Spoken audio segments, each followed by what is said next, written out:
Greetings and salutations, my comic friends. It is I, your humble host, Steve, once again to talk about comics. And here we're going to be going through the items that I purchased for the comic week that started January the 19th. Because your comic week starts on Wednesday, even if your books show up to your local comic book store on Tuesday. But that's what I'm sticking with for now, or something. Anyway, enough of the fumbling. Invincible Iron Man 500, yes, because we've reached a valuable milestone. We're going to restart numbering yet again on a Marvel book, which is all well and good. We have a oversized, over-length, interesting story that goes back and forth between a couple of different time zones with a couple of different artists, and contains a possible future for Tony Stark and his family and his armor. I liked it. This is where it gets tricky, because I did enjoy the story, and but it felt like one of those the end books that Marvel was putting out for a while, where it's like, oh, it's supposedly the last Avengers story, or it's the last Fantastic Four story, or something like that, because it was set in a possible future. And that's, I think, where the good and the bad of the story come in, because you've got this devastated possible future, which is so easy and popular to do in cinema and stories right now and today, but it doesn't really feel like, it felt like it was one of those supposed to be, ooh, this is kind of a clever little twist book, and at the same time it doesn't feel like it's going to have any impact at all. So there's the part of me that enjoyed the story for what it was, and the part of me going, oh, we did a milestone, and this really didn't launch anything necessarily. It was just a cool way to, it could have been an annual. That's the best way, I think, to describe the story. It could have been an annual, and you went, oh, okay, and you set it aside. It's not the month in, month out grind of the book. That's the way to describe it. Okay, cool. Moving on. And here we have Thor 619. All of a sudden, I had a Rey Mysterio flashback. All of a sudden, once again, we still have the awesome, just pages, the swashes of art and gloriness and everything. And we're still going through, so Fairy, great, Pascal Fairy, love the art. Oh, here's a good one. Yeah, it's creepy. Ooh, spooky. Bad guys, really bad guys. But we're still going through the Asgard's not in the right place. Avengers Prime was kind of touching on the same story, and I didn't get to talk about that yet because of things. But moving on from that point, it's still that, oh, you've thrown off the entire balance of everything, and it's kind of like a Ragnarok and not at the same time. So I'm enjoying this, and it's very much a, where is this going? There's a point to this, but I'm not quite sure what it is just yet. Avengers Academy 8.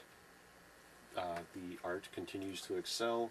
Story was good in this one too, where it's still these kids just not getting it yet. They keep thinking, oh, that they're smarter, that they're a step ahead of the adults.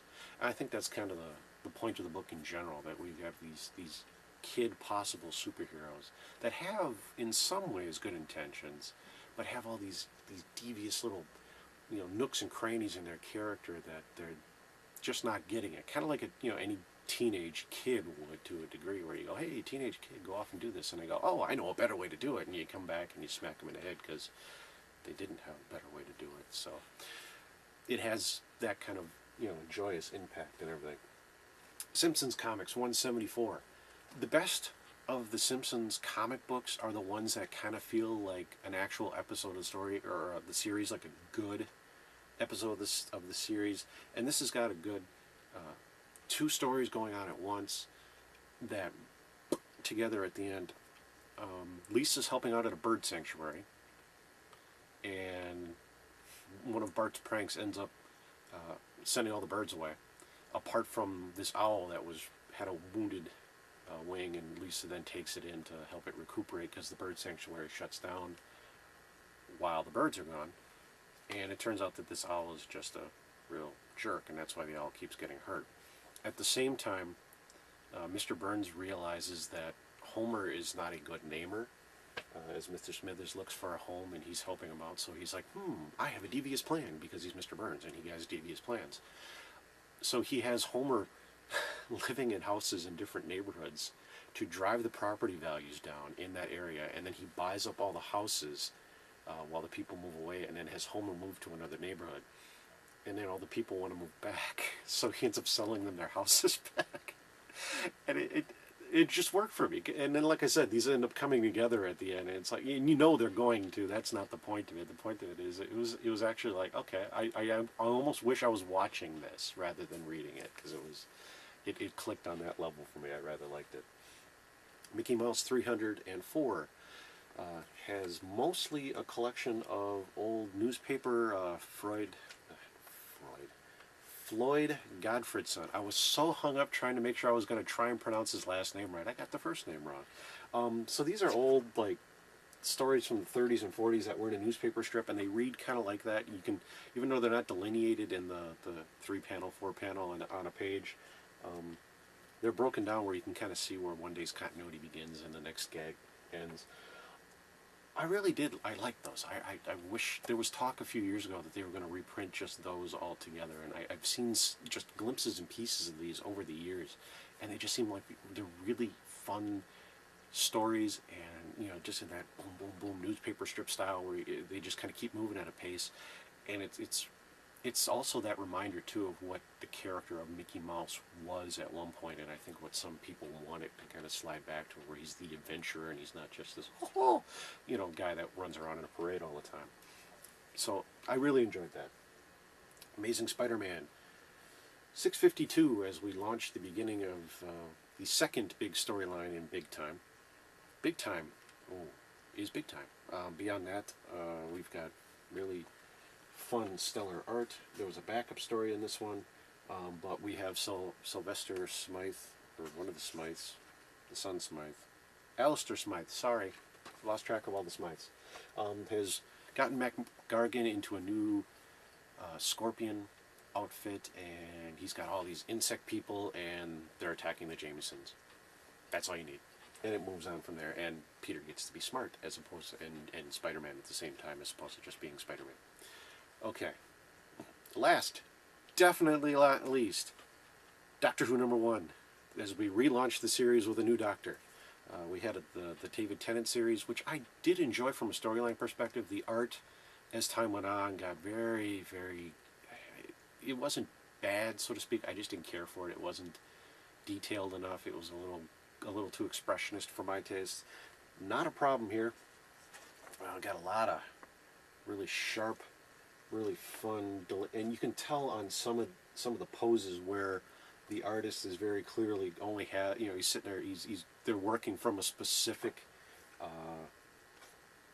picture of the actor or the actress, trying to get that likeness down.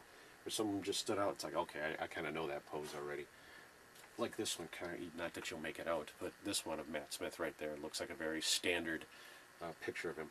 The story itself is just a ball, and in that regard, kind of like the Simpsons comic, it felt very much like an episode of this series in that regard. One of the more lighter ones in this you might get in a season where the premise is that there is the intergalactic phone that the TARDIS has, and Rory finds it while he's fiddling around and walking around, and checks out the data plan, and because it accesses the time vortex, it gives him access to every email he will ever get. So because the TARDIS doesn't have a spam filter, the TARDIS starts getting spammed with holograms of bad mail. and it has to crash and reboot, and it's funny in that way. It's also a little awkward in so much that, the TARDIS is supposed to be this, but it's the TARDIS, and the TARDIS breaks down all the time, so it was all good. And it's a serious story, but it's mostly a funny story, and it's a nice lead-in to the series proper, and you kind of get, if you're not actually watching maybe the program right now, it still helps to introduce the characters where they are. It is set post the Christmas special, as far as I can tell, too, from just the way the characters interact and where everything's set up. So, very excellent start on that. I really did enjoy that. So all in all, pretty good week for books. Some stuff that was just there and enjoyable, but nothing special, and some stuff that was just really a lot of fun and really joyous. So, so far so good for the new year, and that's what I'm going to say for now. And I got to wrap this up because you've been listening to me for way too long. I know.